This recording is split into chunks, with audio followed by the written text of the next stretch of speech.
अब हम second question solve करने जा रहे हैं। जो क्वेश्चन है explain the process of planning. आपको प्लानिंग करने के प्रोसेस को जानना होगा। प्लानिंग करने के प्रोसेस को जानने से पहले हम लोग यहाँ पे कुछ चीजें याद कर लेते हैं कि तो हम लोग प्लानिंग के प्रोसेस को जानते हैं। तो प्लानिंग करने का पहला प्रोसेस क्या है, आपको सबसे पहले डिटरमाइनिंग द ऑब्जेक्टिव, आपको ऑब्जेक्टिव सेट करना पड़ेगा। मैं यहाँ पे लेट सपोज ऑब्जेक्टिव ले लेता हूँ कि हमको मैथ में 90% लेके आना है, हमको मैथ में 90 मार्क्स लेके आना है। ये हमारा क्या हो गया, ऑब्जेक्टिव हो गया। तो हमको पहले ऑब्जेक्टिव सेट करना पड़ेगा। अब इसके अंदर क्या लिखना पड़ेगा, तो यहाँ पे हमको ये ध्यान रखना पड़ेगा कि ये जो ऑब्जेक्टिव है ये प्रैक्टिकली पॉसिबल होना चाहिए, प्रैक्टिकली पॉसिबल होना चाहिए, साथ साथ में रियलिस्टिक होना चाहिए और साथ साथ में इंटेलेक्चुअल होना चाहिए, मतलब सोच समझ के लिया होना चाहिए। अभी एक इंसान जो है वो मैथ में 40 मार्क्स लेके आता था, फिर वो बोल रहा है कि मुझे मैथ में 90 मार्क्स लेके आना है, वो भी 1 वीक के अंदर, प्रैक्टिकली पॉसिबल नहीं है। तो आपका जो ऑब्जेक्टिव है वो कैसा होना चाहिए, practically possible, realistic and intellectual. ये कीवर्ड्स आपको याद रखने पड़ेंगे प्रोसेस ऑफ प्लानिंग के अंदर। जो पहला है क्या, डिटर्मिनेशन ऑफ ऑब्जेक्टिव। आपका ऑब्जेक्टिव कैसा होना चाहिए, practically possible, realistic and intellectual. मैंने जो एग्जांपल दिया कि एक इंसान का 40 मार्क्स आता था, उसको 90 मार्क्स लाना है, वो बोल रहा है कि मैं 1 वीक में देखना 40 से 90 मार्क्स लाकर दिखाऊंगा बोर्ड एग्जाम में। It is not practically possible, ना वो रियलिस्टिक है ना वो इंटेलेक्चुअल डिसीजंस हैं। क्लियर है? आगे देखो, क्लैरिफाइंग द प्लानिंग प्रीमाइसिस का मतलब होता है कि आपको 90 मार्क्स लेके आना है, तो आप उसके लिए क्या क्या अजम्पशंस लगा रहे हो और उसके बेस पे आप क्या फ्यूचर का फोरकास्टिंग कर रहे हो। अब आप बोलोगे भैया ये क्या बोले, हमको कुछ समझ में नहीं आ रहा है। एजम्पशंस मतलब कि मुझे 3 महीने में 40 मार्क्स से 90 मार्क्स लेके आना है मैथ के अंदर। तो अब मैं क्या करूंगा कि पहले मैं एमसीक्यूब्स को सॉल्व करूंगा, उसके बाद मैं 2 मार्क्स के क्वेश्चंस को सॉल्व करूंगा, उसके बाद मैं 3 मार्क्स के क्वेश्चंस को सॉल्व करूंगा। जब मैं ये कर रहा हूँ तो मेरा 4 मार्क्स का बहुत ज्यादा कॉन्सेप्ट क्लियर हो जाएगा। तो ये आपने क्या किया, एजम्पशंस किया। अब इस एजम्पशंस पे 3 महीने बाद आपका कितना आ जाएगा, 90 मार्क्स आ जाएगा। अब समझा है क्लैरिफाइंग द प्रीमाइसिस का मतलब कि आपको अजम्पशंस और फोरकास्टिंग का क्लैरिफिकेशन करना होगा।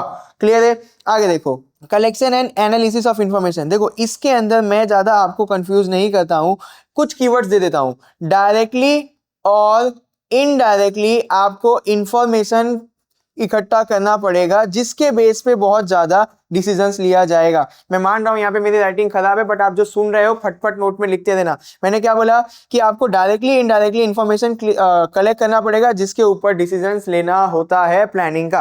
आगे देखो, प्रिपरेशन ऑफ अल्टरनेटिव। आपने ये जो इंफॉर्मेशन इकट्ठा किया है, इस इंफॉर्मेशन के ऊपर से ही हम लोग बहुत सारे अल्टरनेटिव बनाएंगे। उसका मतलब क्या है कि हम लोग प्लान ए बनाएंगे, हम लोग मे बी प्लान बी बना सकते हैं, हम लोग मे बी प्लान सी बना सकते हैं। तो ये जो आपने किया, ये क्या किया, आपने प्रिपरेशंस ऑफ अल्टरनेटिव प्लान्स किया। अब आपने इतना कर लिया, अब आपको ये प्लान्स का क्या करना पड़ेगा, ये प्लानिंग का आपको एवल्यूएशन करना पड़ेगा, चेक करना पड़ेगा। आप चेक करोगे कि प्लान ए राइट है कि प्लान बी राइट है कि प्लान सी राइट है। आपके टर्म्स एंड कंडीशन के हिसाब से आपको पता चला कि आपके लिए जो बेस्ट है वो है प्लान बी। तो ये क्या हो गया, एवल्यूएशन ऑफ अल्टरनेटिव, कि आपके पास जितने भी अल्टरनेटिव प्लान थे आपने उनमें से किसी एक बेस्ट प्लान को निकाल लिया। आगे देखते हैं, formulation and evaluation of subsidiary planning. क्या होगा, मतलब क्या होगा अगर आपका 90 मार्क्स नहीं आया है ना, तब तो आपका दिल टूटेगा और आपके परसेंटेज के अंदर भी गिरावट आएगी। तो आपने ना यहाँ पे सोच के रखा हुआ था कि मेरा जो है मैथ कमजोर है, बट मेरा जो है वो साइंस कमजोर नहीं है। मैं मैथ की जब तैयारी कर रहा हूँ ना, तो चुपचाप मैं साइंस की भी तैयारी कर लूंगा, तो मेरा जो परसेंटेज है वो नीचे नहीं गिरेगा। तो आपका मेन प्लान को सपोर्ट करते हुए दूसरा प्लान भी बना के रखते हैं, उसी को हम लोग बोलते हैं formulation and evaluation of subsidiary planning. Main plan को सपोर्ट करते हुए जो दूसरा प्लान बनाते हैं वो क्या होता है, सब्सिडियरी प्लानिंग। लास्ट में आप क्या करोगे, एवल्यूएशन ऑफ प्लान करोगे, कि आप सारे प्लान्स को चेक कर रहे होगे। तो मैंने जो भी यहाँ पे लिखा हुआ है उसका स्क्रीनशॉट ले लो, आप इसको अच्छे से अपनी नोटबुक में बना लो, ताकि आपको ये लंबे समय तक याद है। जब भी एग्जाम के पहले आप ये पेज को खोलो, सट करके आपको समझ में आ जाए कि प्रोसेस ऑफ प्लानिंग क्या है। मैंने बहुत आसान तरीके से आपके दिमाग में कॉन्सेप्ट भी डाल दिया है और कीवर्ड्स भी डाल दिया है। अब आप सोच रहे होंगे कि भैया आपने ये सब तो बता दिया, बट हम लिखेंगे कैसे। चिंता मत करो, नीचे लिंक है, उस पर पे जाओ, हमारी वेबसाइट के ऊपर मैंने बहुत आसान तरीके से आपके इसके नोट्स प्रिपेयर करके रखे हुए हैं। इस टॉपिक के अंदर किसी को अभी भी कोई प्रॉब्लम है तो मुझे कमेंट करना, मैं इससे भी आसान तरीके से आपको समझाने की पूरी कोशिश करता रहूंगा।